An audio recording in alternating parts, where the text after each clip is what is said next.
कहानी कहते हैं।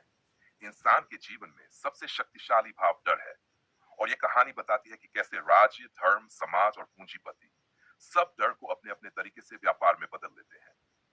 कहानी का केंद्र है शौर्यपुर, एक समृद्ध लेकिन भयग्रस्त नगर, और नायक है ईशान, जो फैक्ट्री में काम करने वाला साधारण इंसान था। पर एक दिन उसने इस शहर की उस अदृश्य मशीन को समझ लिया जो सबको चलाती थी, डर की मशीन। राज्य का डर। सुरक्षा के नाम पर सत्ता। शौर्यपुर में क्राइम कम था, मगर अपराध का प्रचार बहुत ज्यादा। हर मोहल्ले में बड़े बड़े बोर्ड, दुश्मन हर जगह है, सुरक्षित रहें, सरकार पर भरोसा रखें। हर सुबह समाचार चैनल कहते, हमारी सेना और पुलिस न होती तो शहर खत्म हो जाता। लोग रात 9 बजे के बाद घर से नहीं निकलते, जबकि साल में मुश्किल से एक दो घटनाएं होती थी। ईशान ने एक दिन पुलिस चीफ से पूछा, जब अपराध कम है तो डर इतना क्यों? पुलिस चीफ मुस्कुराया, सुरक्षा का व्यापार विश्वास नहीं, डर से चलता है। अगर लोग नहीं डरेंगे तो हमें भगवान जैसा सम्मान कौन देगा? ईशान पहली दीवार समझ गया। राज्य डर बेचता है और उसकी कीमत है आजादी। धर्म का डर। ईश्वर के नाम पर नियंत्रण। राज्य के बाद आता था धर्म। शौर्यपुर के सबसे बड़े मंदिर में रोज घोषणा होती, पाप बढ़ रहा है, भगवान नाराज हैं, दान दो, प्रार्थना करो, वरना विनाश निश्चित है। ईशान का मित्र रवि आया, मैं नौकरी से निकला गया हूँ, पुजारी जी कहते हैं भगवान का श्राप है, अगर मैं 1000 रुपए दान कर दूं तो भगवान प्रसन्न हो जाएंगे। ईशान मंदिर गया और पूछा, भगवान पैसे बिना खुश क्यों नहीं होते? पुजारी ने धीमे स्वर में कहा, लोगों को भगवान से प्रेम नहीं, भय ज्यादा होता है। हम भय बेचते हैं और लोग खुशी खुशी खरीदते हैं। ईशान समझ गया, धर्म डर बेचता है और उसकी कीमत है बुद्धि। समाज का डर। प्रतिष्ठा के नाम पर कैद, चाहे राज्य हो या धर्म, असली निगरानी तो समाज करता था। कौन क्या पहन रहा है, किससे प्यार कर रहा है, क्या खा रहा है, किससे मिल रहा है, सबकी नजरें सब पर। ईशान की बहन सिया डॉक्टर बनना चाहती थी, पर समाज कहता था लड़की घर संभाले, नौकरी अच्छी नहीं। सिया रो पड़ी, लोग क्या कहेंगे? ईशान बोला, लोग कुछ न कहे तो उन्हें चैन कहां मिलता है। उसने समाज के बुजुर्ग नेता से पूछा, आप लोगों को अपने जीवन के फैसले क्यों नहीं लेने देते? नेता बोला, अगर इंसान समाज से नहीं डरेगा तो नियमों की कोई जरूरत ही न रहेगी। सामाजिक व्यवस्था डर पर चलती है।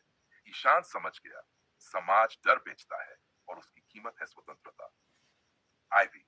पूंजीपति का डर। कमी का भ्रम। शहर का सबसे धनी पूंजीपति था ध्रुव मल्होत्रा। उसकी कंपनियां फैक्ट्रियों, बैंकों और मीडिया तक फैली थी। उसके विज्ञापन रोज कहते, अगर आपके पास ये नहीं है तो आप पीछे रह जाएंगे। नया फोन, नई कार, नया घर, नए कपड़े। लोग दिन रात उन्हीं के पीछे भागते थे। ईशान की फैक्ट्री में सब ओवरटाइम करते थे ताकि और खरीद सके। एक दिन ईशान ने ध्रुव से सवाल किया, हमेशा कमी का एहसास क्यों पैदा करते हो? ध्रुव हंसा, जरूरत खत्म होती है पर डर कभी खत्म नहीं होता।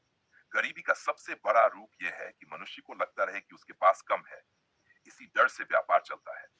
ईशान समझ गया, पूंजीपति डर बेचता है और कीमत है जीवन भर की दौड़। भय का साम्राज्य और विद्रोह। ईशान अब सभी परतें देख चुका था। शक्ति, डर क्या बेचती है, बदले में क्या लेती है? राज्य, सुरक्षा का डर, आजादी, धर्म, पाप और परलोक का डर, बुद्धि, समाज, बदनामी और अस्वीकार का डर, स्वतंत्रता, पूंजीपति, कमी और असफलता का डर, और जनता सब डर को सच मानकर जी रही थी। एक दिन ईशान ने शहर के केंद्र में भाषण दिया, डरो मत, डर हटते ही तुम्हारी शक्ति वापस आ जाएगी। तुम्हारी आजादी, तुम्हारी बुद्धि, तुम्हारी इच्छाएं और तुम्हारा जीवन सब तुम्हें लौट आएगा। लोग सुनने लगे। राज्य, धमास और पूंजीपति सभी विचलित हो गए। सबने मिलकर ईशान पर आरोप लगा दिया, यह विद्रोही है, अविश्वासी है, समाज व्यवस्था विरोधी है। ईशान को गिरफ्तार किया गया।